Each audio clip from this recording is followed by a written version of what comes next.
Support for Seattle Now comes from the Pacific Northwest Waterways Association with the Columbia Snake River System, providing clean energy and sustainable commerce as Washington aims for carbon neutrality by 2030.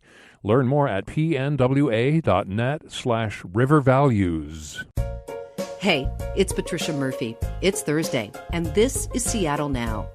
Classes at the University of Washington are mostly remote this quarter, but the UW is still facing a coronavirus outbreak in 15 fraternities and sororities. So far, there are 212 confirmed cases. In a minute, we'll hear from a student on campus about how frustrating it is for young people who are following the rules and avoiding parties. But first, let's get you caught up. Pour one out for Bartell Drugs, man. The Seattle-based and family-owned company is being acquired by Rite Aid for $95 million. The two companies reached a tentative agreement, which is expected to close in December. CEO Kathy Lynch says the pandemic made it harder to stay in business. The drugstore chain was founded in 1890. Its first store was in Seattle's Central District. It seems a lot of parents opted to keep their children out of school this year. With most schools remote, enrollment in K through 12 is down nearly 3%. About a third of that number was kindergartners. The Department of Education isn't sure where all those students are getting educated, but homeschooling and private school are likely some portion. The drop in enrollment could mean less money for districts because funding is tied to student headcount. And no doubt you've noticed the trees are draped in webs and spiders. Well, turns out those spiders are male. They're ditching their webs to find a mate. The two main types of spiders you'll likely see are the European orb weaver and the giant house spider. Oh, they are so big and fast moving, but apparently harmless. The UW is getting tough on students after swelling numbers of COVID cases on Greek Row. Students in 15 fraternities and sororities are infected. The university has written to the Greek community warning that students partying and breaking COVID rules could face disciplinary sanctions or even legal action. Jake Goldstein-Street is the co-news editor of The Daily, the UW student paper. He's a senior at the UW. Thanks for taking the time, Jake. Thanks for having me.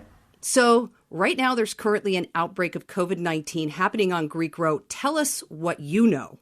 So right now, as of Wednesday morning, we have 184 cases in 15 fraternities and sororities. And this has been growing mostly over the past 2 weeks. The first cases were announced on September 11th as the university was testing fraternity and sorority members as they moved in. They tested over 1,200, and encouraging sign, only 4 of them tested positive. Made it seem like you could easily isolate and quarantine those folks that had tested positive, those that had contact with them. But in the last week, since classes have started, we've seen a huge uptick in cases, even though almost all classes are online. So a week ago, we had 88 cases, and that was up from 11 the week before, 2 weeks ago, and now we're at 184 a week later. So in 2 weeks, we've seen 170 cases, basically. It seemed like it had been plateauing at one point, but in the last day, we've seen 3 new chapters get cases, and that seems like it would be right breeding ground for more cases. Jake, you have been covering this. You're the editor, the co-editor of the UW Daily, but you are also a student. How is this impacting you? I live in the U District, so I live close. You hear from a lot of students that there's parties going on, and it's frustrating, I think, for a lot of people that those that live in residence halls, which I did for a couple of years, are frustrated that they have to go through such strict protocols. You can't even be in an elevator with more than a couple people. And meanwhile, there's parties going on that are spreading the virus so easily. And the thing that I think is most frustrating for people is that this should be in no way surprising. You take 20, 30, 40, 50, sometimes 60 people, put them all in a house together. If you were to draw up a plan for how this virus would spread, this would be it.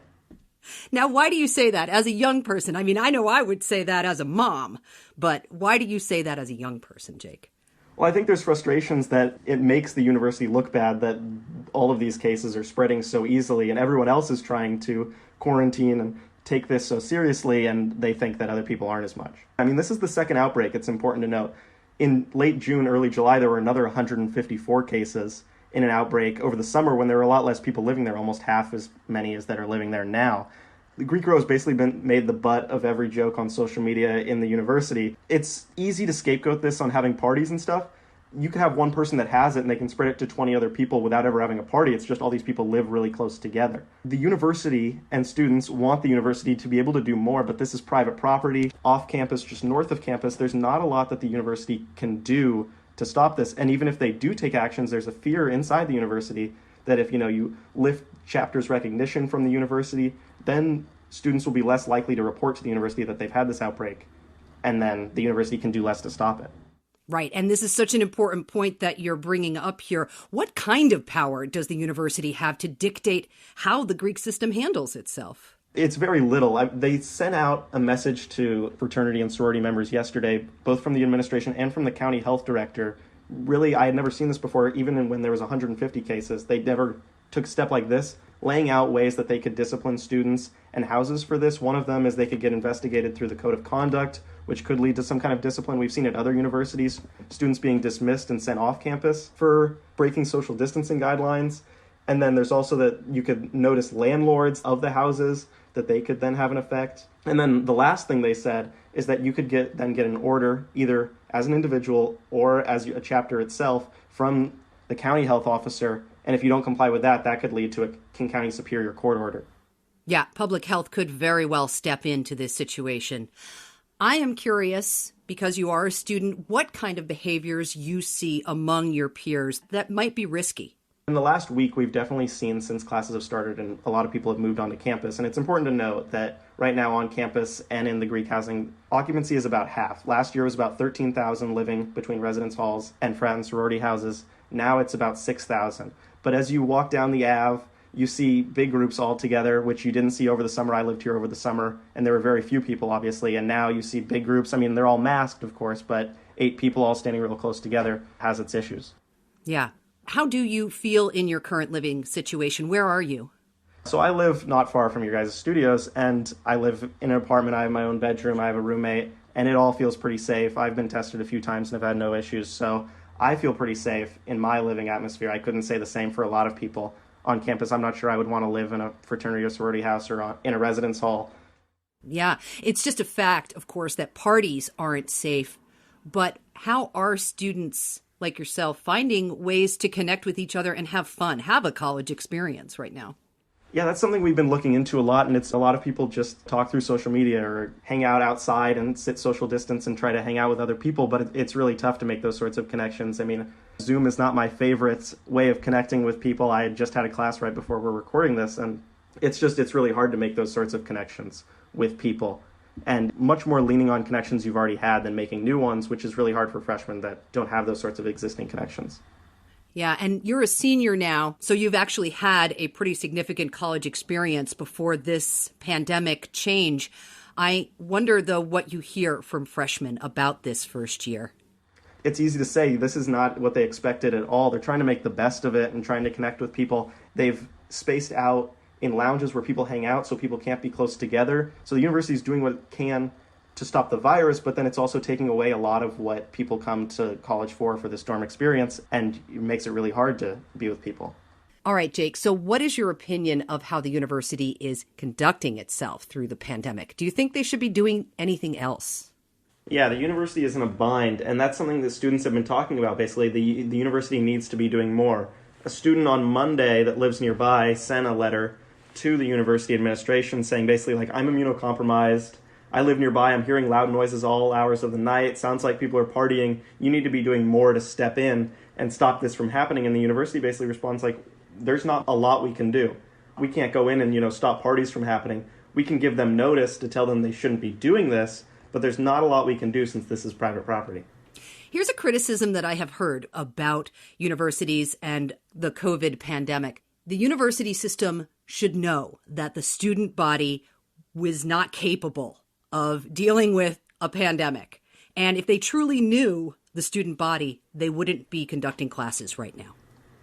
Yeah, it's interesting because the University of Washington has 90% of classes online, and it begs the question, why are people still coming? Why is there even half capacity in Greek houses and in residence halls when there's only 10% of classes basically being taught in person, and most of these students are just sitting in their rooms all day? What reason is there for these students coming back, and why is the university bringing them back, basically encouraging them to come back even with certain guidelines in residence halls? A lot of it has to do with revenue, and you don't want to have to raise tuition prices. And young people, of course, are very good at convincing themselves that the thing they're doing is the right thing to do right now. If you give them the opportunities and make it seem okay to be doing this, you can't blame them so much for living exactly in the environment that you've created for them to exploit, basically. If you bring 20 people into a house and they're all congregating and then they congregate with the people next to them, the university can't really do a whole lot to stop them. Jake Goldstein-Street, really good to talk to you. Thanks. Yeah, thanks for having me, Patricia. I appreciate it. Seattle Now is produced by Sophie Reed, Clare McGrane, Caroline Chamberlain Gomez, and Jason Pagano. Matt Jorgensen does our music. I'm Patricia Murphy. See you tomorrow.